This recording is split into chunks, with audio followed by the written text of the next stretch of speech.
Hi everybody, so I wanted to give you a sense of variables, but I want to show you kind of SPSS as well, so I'm going to try to do it both, and then I'm going to open up the file that talks about nominal, ordinal, and interval, and I know that you guys have probably heard those terms before, but I'm just going to try and give you guys a kind of like quick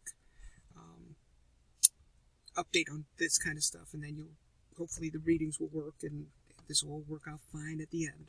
So let me just give you a quick update. I'm going to open up SPSS and I'm going to use SPSS. I would have preferred to have had like some sort of animation that I could have shown you. It would have made life a little bit easier. Instead, I'm showing you numbers and I'm showing you a spreadsheet kind of thing.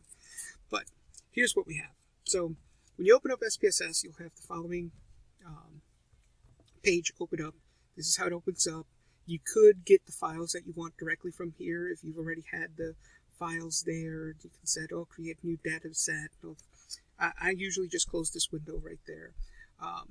From here, I go to File. I then click on Open. I go to, now there's different areas, right? There's internet data that you can get. Don't worry about that. Syntax, I'll talk about that in a little bit, or in a lot of class. Output is another window. Output window is where it gives you the results.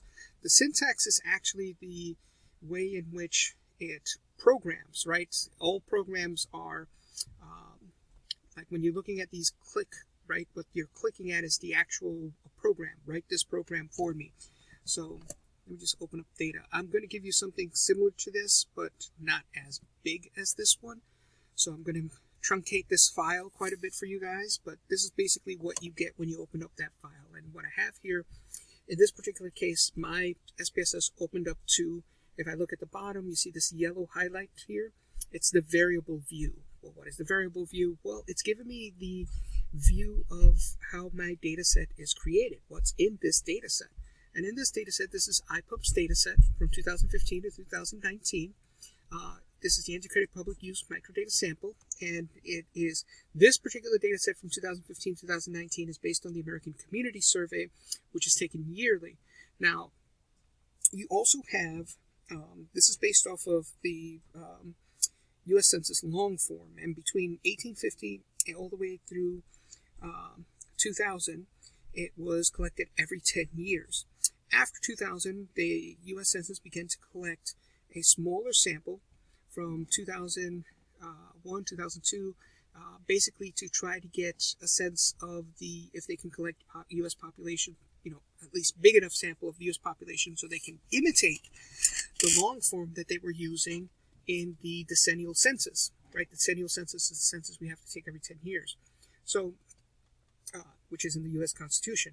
So what they decided to do was just kind of see if they can kind of make this, much more productive every year kind of thing, so you can follow trends much faster and see what's happening, right? Our society is changing fast enough where it almost became a requirement to do so. And so right around after 2005 or so is when they actually, between 2001, 2002, 2003, 2004, they had a lot of test cities. They tested it out, and then in 2005, they really began to implement it. And so after 2005, you begin to see full-scale version of the American Community Survey produced every year, which was based on the long form that was collected, which represented 5% of the population, or 1% of the population, or a significant amount of the population, depending what census year you were looking at. But now you had it yearly.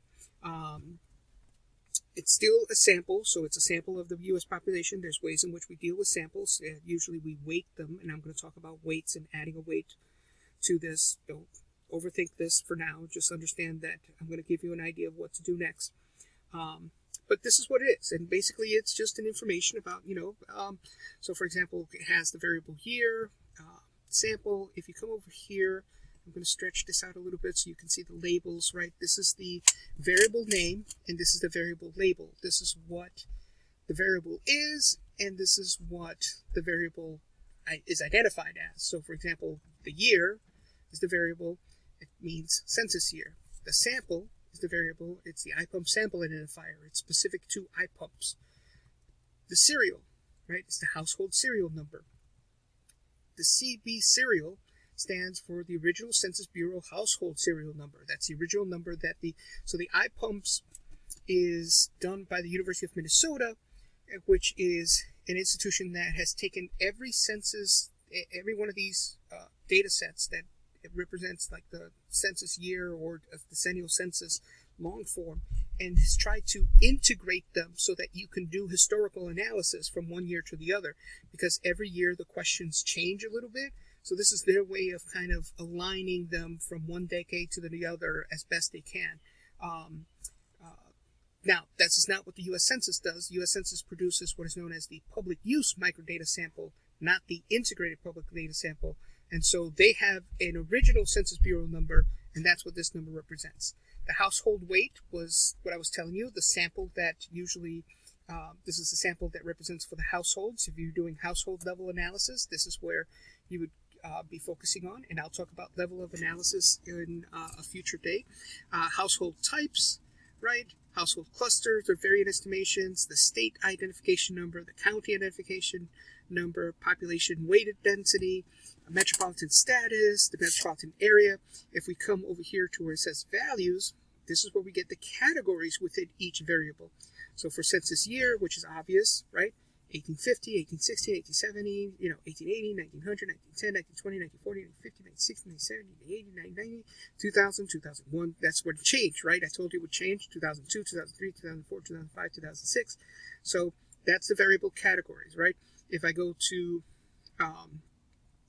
metropolitan area, right, status, right, then you would see that it's, metropolitan status indeterminate, not in a metropolitan area, in a metropolitan area, in a central city, or principal city, in a metropolitan area, not in the central city, in a metropolitan area, central, principal, or status indeterminable because it's mixed.